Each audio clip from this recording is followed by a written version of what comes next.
अस्सलाम वालेकुम dear student, welcome back to YouTube channel. This is Rana Shahid here. Dear student, आज का जो हमारा टॉपिक है thermostat function and feedback mechanism, ये चैप्टर नंबर 15 का वेरी वेरी इंपॉर्टेंट टॉपिक और आखिरी टॉपिक है और लॉन्ग क्वेश्चन के हवाले से बड़ा ही इंपॉर्टेंट है। बोर्ड के अंदर अक्सर पूछा जाता है कि हाउ एनिमल या जो है ना living organism can maintain their body temperature, या फीवर के बारे में भी पूछा जा सकता है। सो स्टार्ट करते हैं, देखते हैं thermostat function and feedback mechanism. Dear student, इंसान की जो बॉडी है और उसका जो टेम्परेचर है, जिसको हमने नाम दिया थर्मो रेगुलेशन का, the maintenance of internal body temperature within a narrow range, that is known as thermoregulation. Human body का जो टेम्परेचर है वो वेरी करता है from region to region, place to place, और जो है ना क्लाइमेट की वजह से, इन्वायरमेंट की वजह से। It is regulated by the complex homeostatic system. इसको वेरिएशन को हम मेंटेन करते हैं। वेरियस जो है ना हमारे पास होम्योस्टैटिक सिस्टम है, उस सिस्टम को हम नाम देते हैं thermostat system, that is facilitated bye feedback mechanism, जिसको जो है ना हम फीडबैक मैकेनिज्म की मदद से फैसिलिटेट करते हैं। अब हम देखते हैं what is a feedback mechanism. याद रखना डियर स्टूडेंट कि अगर हमारे पास एक केमिकल रिएक्शन है जिसके अंदर रिएक्टेंट और प्रोडक्ट मौजूद है, आमतौर पर यह देखा गया है कि रिएक्टेंट ही चलाते हैं किसी रिएक्शन को और प्रोडक्ट बनाते हैं। लेकिन अगर किसी रिएक्शन में प्रोडक्ट किसी रिएक्शन को चला रहे हों, यानी आउटपुट जो है ना उस पूरे रिएक्शन को कंट्रोल कर रही होती है, उसको आप नाम देते हैं फीडबैक मैकेनिज्म। सो इसके अंदर है mechanism in which chemical reaction is controlled by its own product, कि जिसके अंदर केमिकल रिएक्शन को ओन प्रोडक्ट की मदद से कंट्रोल किया जाता है। It is controlled by output, that is known as feedback mechanism, कि हमारी बॉडी के अंदर ही वो मैकेनिज्म हो जिसकी वजह से बॉडी का टेम्परेचर बादौकत बढ़ जाए और एक ऐसा लम्हा आए, एक ऐसा वक्त आए कि वही सेम बॉडी का टेम्परेचर कम कर दे। तो इसको हम नाम देते हैं फीडबैक मैकेनिज्म।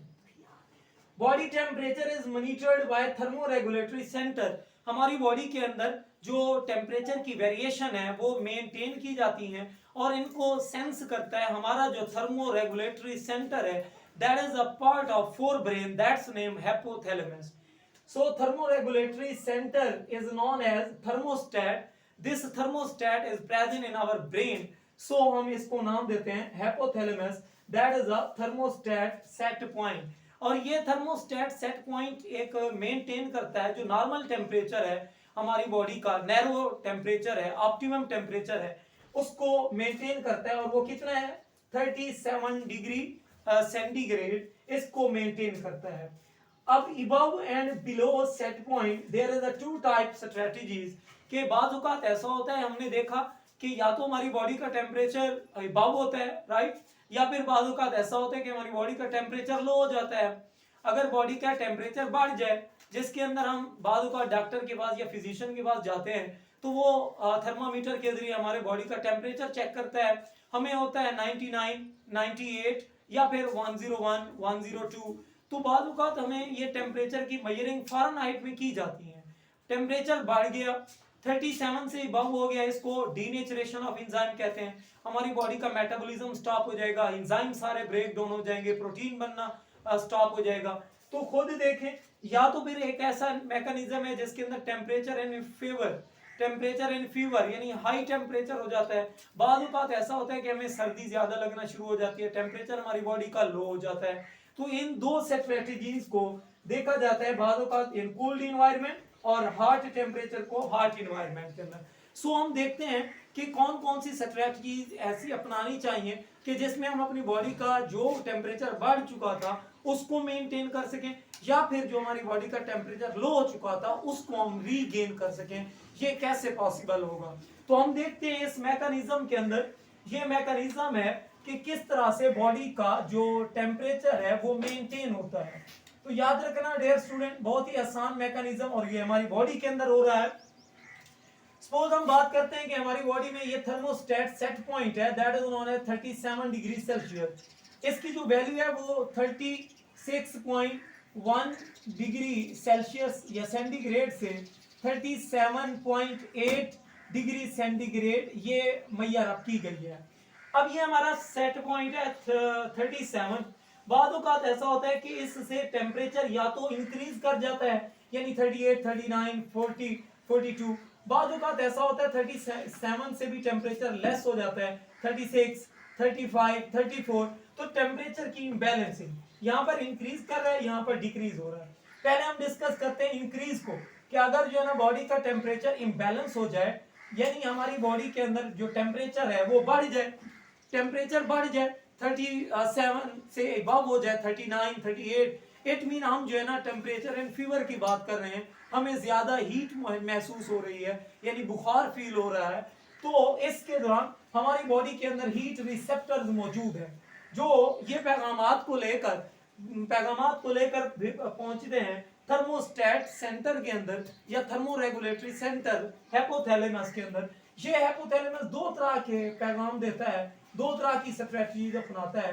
पहला जो है ना स्किन के जरिए, दूसरा मसल्स के जरिए। और ये बॉडी के अंदर कूलिंग मैकेनिज्म को कैरी ऑन करता है।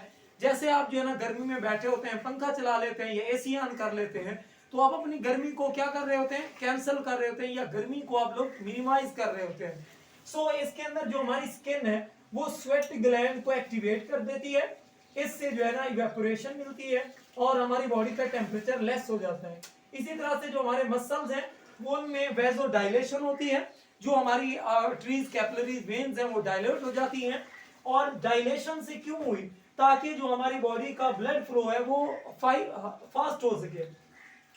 इसी तरह से और एक वक्त ऐसा आता है कि स्वेटिक ग्लैंड की एक्टिवेशन और मसल्स की एक्टिवेशन हमारी बॉडी के टेम्परेचर को क्या कर देती हैं, लेस कर देती हैं, और वही नॉर्मल सेट पॉइंट और हमारी बॉडी का जो मेटाबॉलिज्म चल रहा था उसको शट ऑफ कर देते हैं, और यही मेटाबॉलिज्म नॉर्मल थर्मोस्टेट पर आ जाता है। ये तो था जब हमारी बॉडी का टेम्परेचर हाई हो जाए।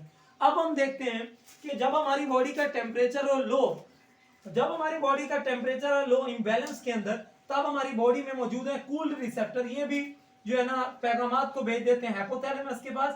हाइपोथैलेमस दो और स्ट्रेटजीज अपनाता है। एक में मसल शिवरिंग, यानी कांपना, थरथराना शुरू हो जाता है, शिवरिंग थर्मोजेनेसिस। और दूसरा जो है ना वेजो कंस्ट्रिक्शन, यानी हमारी जो ब्लड आर्टरीज, कैपिलरीज, वेन्स हैं, ब्लड वेसल हैं, उनको क्या कर दिया जाता है, कंस्ट्रिक्ट कर दिया जाता है, ताकि हम जो है ना मेटाबॉलिज्म को हाई कर सकें और इसके अंदर हम स्वेटिंग को इनहिबिट कर सकें और क्या कर सकें, कंजर्व कर सकें एनर्जी को, कंजर्व कर सकें हीट को।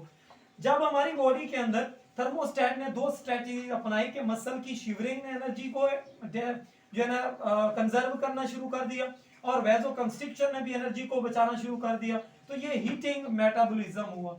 देखें हम जो है ना बाद औक़ात ऐसा होता है कि हम जो है ना सर्दी में बैठे होते हैं, तो हम जो है ना हीटर वगैरह ऑन कर लेते हैं ताकि हमें हीट कंजर्व हो सके, और हमारी बॉडी के जो वाइटल ऑर्गन है या वाइटल ग्लैंड है उनको हम जो है ना महफूज कर सके। और ट्रंक के अंदर जो टेम्परेचर है वो बहुत ज्यादा हैवी और हाई होता है, जबकि जो बाकी रीजन है वहां पर टेम्परेचर लो हो चुका होता है। तो ये दोनों मिलकर जो है ना हमारी बॉडी के लिए मेटाबॉलिज्म को शट ऑफ कर देते हैं, फिर से वही नॉर्मल टेम्परेचर और दोबारा थर्मोस्टेट फंक्शन पर मेटाबॉलिज्म जो है ना मेंटेन हो जाता है। तो ये था एक साइकिल जिसके अंदर बॉडी का मेटाबॉलिज्म किस तरह से एक दूसरे के साथ थर्मो रेगुलेट हो रहा होता है। अब हम बात करते हैं कूल्ड टेम्परेचर और वार्म टेम्परेचर की। इसका रेसिप्रोकल है, एक दूसरे का उलट है। कूल्ड टेम्परेचर में when less than temperature 37, warm temperature में हायर देन 37। अच्छा, कूल टेम्परेचर में वेजो कंस्ट्रिक्शन, इधर वेजो डायलेशन। वेजो कंस्ट्रिक्शन से कंजर्वेशन ऑफ एनर्जी कर सकते हैं, वेजो डायलेशन से हम डेसिपेशन ऑफ एनर्जी कर सकते हैं। इसी तरह से रिड्यूस द ब्लड फ्लो, यहाँ पर increase the blood flow. High metabolic rate increase, यहाँ पर low metabolic rate. Inhibit the sweating, यानी यहाँ पर टेम्परेचर की वजह से जो स्वेटिंग है, स्वेट ग्लैंड की इनहिबिशन हो जाती है। यहाँ पर स्वेट ग्लैंड एक्टिव हो जाते हैं, ज्यादा से ज्यादा पसीना खारिज होता है और हमारी बॉडी को इवेपोरेटिंग कूलिंग मिलती है। ये मैकेनिज्म है कूल्ड टेम्परेचर, और इसके बाद जो है ना हमारे पास वार्म टेम्परेचर का। नेक्स्ट हम बात करते हैं, एक इंपॉर्टेंट शार्ट क्वेश्चन आता है, what is pyrexia, what do you know about pyrogen. Pyrexia को देखते हैं। टेम्परेचर एंड फीवर या high temperature increase the body temperature of set point of 37।